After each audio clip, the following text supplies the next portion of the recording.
dissertações de mestrado e foram desenvolvidos em programas de pós-graduação em educação. Estas pesquisas tinham a preocupação de dar informações aos programas e desenvolver ou avaliar metodologias de treinamento. A partir da década de 1980, este quadro começa a apresentar algumas mudanças. Ocorre neste período o surgimento de novos cursos de pós-graduação, mais especificamente o primeiro mestrado brasileiro em educação matemática, criada pelo Instituto de Matemática da Unicamp. Todos os trabalhos dessa década são dissertações de mestrado. Há um incremento das questões de investigação e começam a surgir novas temáticas. A partir de 2000, após quase 30 anos de pesquisa em educação matemática, surge uma nova tendência na formação de professores de matemática: o estudo do processo de formação dos professores universitários. Essa linha tem ganhado grande visibilidade e vários grupos estão surgindo, sendo criados com o objetivo de compreender o trabalho do docente, surgindo vários grupos de pesquisa. E os principais deles são Matemática e Educação, da UFMS, Núcleo de Estudos e Pesquisas em Educação Matemática, da UCSAL, Núcleo de Investigação, Divulgação e Estudos em Educação Matemática, da UFJF, Professor de Matemática, Formação, Profissão, Saberes e Trabalho Docente, PUC São Paulo, Psicologia do Conhecimento, UNB. A etnomatemática. A etnomatemática surgiu na década de 70, com base em críticas sociais acerca do ensino tradicional da matemática, como análise das práticas matemáticas e seus diferentes contextos culturais. Mais adiante, o conceito passou a designar as diferenças culturais nas diferentes formas de conhecimento. Pode ser entendida como um programa interdisciplinar que engloba as ciências da cognição, da epistemologia, da história, da sociologia e da difusão. Segundo Biratan de Ambrosio, o programa etnomatemática tem seu comportamento alimentado pela aquisição do conhecimento, de fazeres e de saberes, que lhes permitam sobreviver e transcender, através de maneiras, de modos, de técnicas, de arte, de explicar, de conhecer, de entender, de lidar, de conviver com a realidade natural e sociocultural no qual ele, homem, está inserido. Tomando o campo da matemática como exemplo, numa perspectiva etnomatemática, o ensino deste ganha contorno e estratégicas específicas, peculiares ao campo perceptual dos sujeitos aos quais se dirige. A matemática vivenciada pelos meninos em situação de rua, a matemática desenvolvida em classes do ensino supletivo, a geometria na cultura indígena são completamente distintas entre si, em função do contexto cultural e social na qual estão inseridas. Vários eventos foram realizados, dentre eles o primeiro Congresso Internacional de Etnomatemática em Granada, Espanha, em 1998, e o primeiro Congresso Brasileiro de Etnomatemática em São Paulo, em 2000. Existe atualmente no Brasil um número considerável de grupos interessados em etnomatemática. Citaremos alguns: Grupo de Estudo Internacional de Etnomatemática, Grupo de Estudos e Pesquisa em Etnomatemática e Núcleo Interdisciplinar de Estudo e Pesquisa em Educação Matemática, da UFOP. Modelagem matemática. Modelagem matemática no Brasil começou a ser trabalhada na década de 80, na Universidade Estadual de Campinas, Unicamp, com um grupo de professores em biomatemática, coordenada pelo professor Dr. Rodney Carlos Bassanese.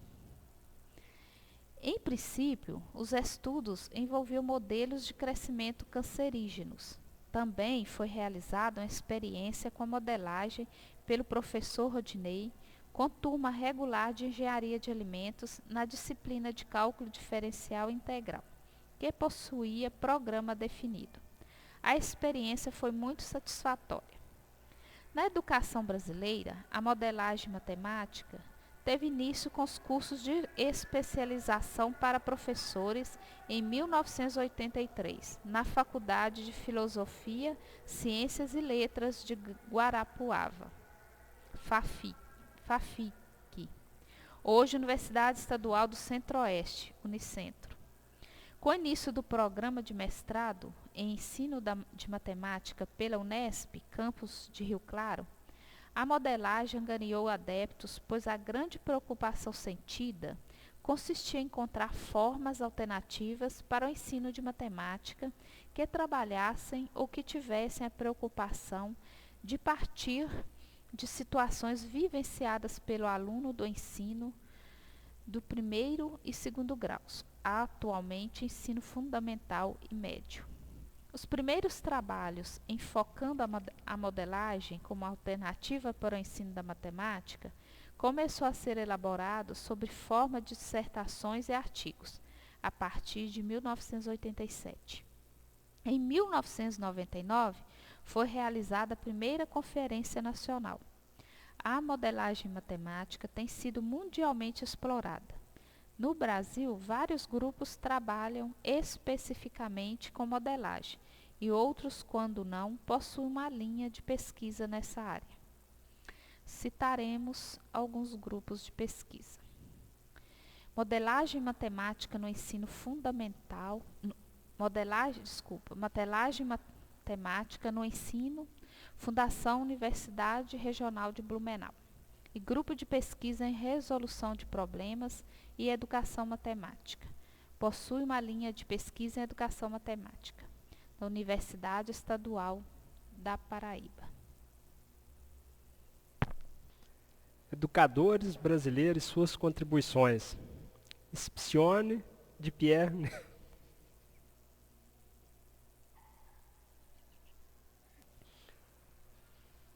Teve participação no grupo de estudos do ensino da matemática, presidido por Oswaldo Sangiorgi. Scipione foi autor de inúmeros livros didáticos de matemática e começou a ter destaque nesse início, no final da década de 60. Fundou na década de 80 sua própria editora Scipione, mais tarde incorporada pela editora Ática. Deixou como uma de suas principais heranças didático-pedagógicas a experiência do Colégio de Aplicação da USP, levada a seus primeiros livros didáticos, que buscaram formas alternativas de trabalho com a então matemática moderna. Bechara Sanches, figura-chave da educação matemática brasileira. Relativamente às séries iniciais da escolarização da matemática, a professora Bechara Sanches inclui em seu currículo o papel pioneiro de trazer para a sala de aulas, no estado de São Paulo, os estudos do educador matemático húngaro Zoltán Dienes. Some-se ainda ser coautora do primeiro livro didático de matemática para o ensino primário, que inclui matemática moderna, além de integrar grupos de autoras de coleção didática com grande sucesso editorial nos anos de 1970. Euclides Roxo esteve informado sobre todas as discussões em âmbito mundial, sobre as inovações no campo educacional e sobre o que hoje consideramos como educação matemática. E lutou bravamente por uma mudança no ensino de matemática desde o final da década de 20 até o início da década de 40 do século 20, tentando levar a cabo suas propostas.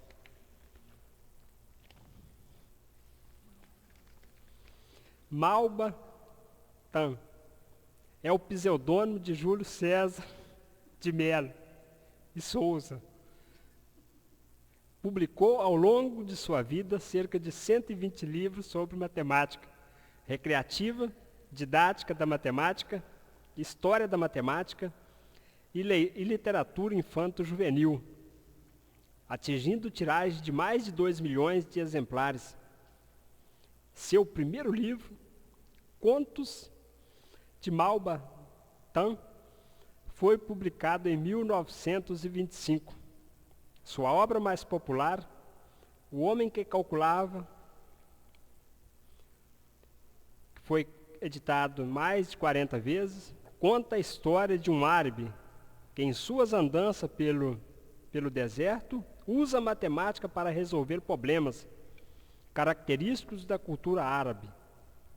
Foi premiada pela Academia Brasileira de Letras na 25ª edição, em 1972. Traduzida para vários idiomas, foi editada nos últimos 5 anos na Espanha, Estados Unidos e Alemanha. Sua vida e obra foi objeto de uma matéria conceituada na conceituada revista Science.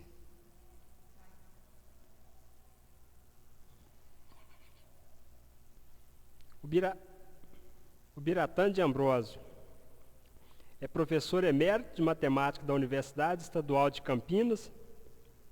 Atualmente é professor do programa de estudo pós-graduados de História da Ciência, da PUC. É um dos mais renomados matemáticos brasileiros, reconhecido pelos inúmeros trabalhos publicados. Ele foi um precursor das ideias da matemática moderna no Brasil. E desde o início de sua carreira sempre procurou uma maneira eficiente para transmitir o conhecimento matemático. Defendeu o ensino dos conteúdos matemáticos através de um resumo da história da matemática e procurou também evidenciar como o ensino da matemática poderia ser realizado a partir de experimentos. O movimento da etnomatemática surgiu no Brasil em 1975, a partir dos trabalhos de Biratan de Ambrosio. E ele é autor de diversos artigos que contribuiu muito para fazer dele referência na educação matemática. Em 2001, ganhou da Comissão Internacional de História da Matemática a medalha Kennedy, por importantes contribuições na área da história da matemática. Em 2005, ganhou da Comissão Internacional de Instrução Matemática a medalha Félix Klein, pelo reconhecimento de suas contribuições no campo da educação matemática.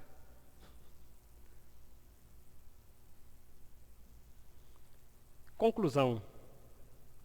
A história da educação matemática não para por aqui. As renovações tecnológicas fazem surgir novos campos de estudo e pesquisa, todos com expectativas muito boas de melhorar o processo ensino-aprendizagem da matemática. O professor é também um investigador. Ninguém melhor que ele, que lida com o dia a dia da sala de aula, para dar suas contribuições para melhorar a metodologia de ensino-aprendizagem da matemática.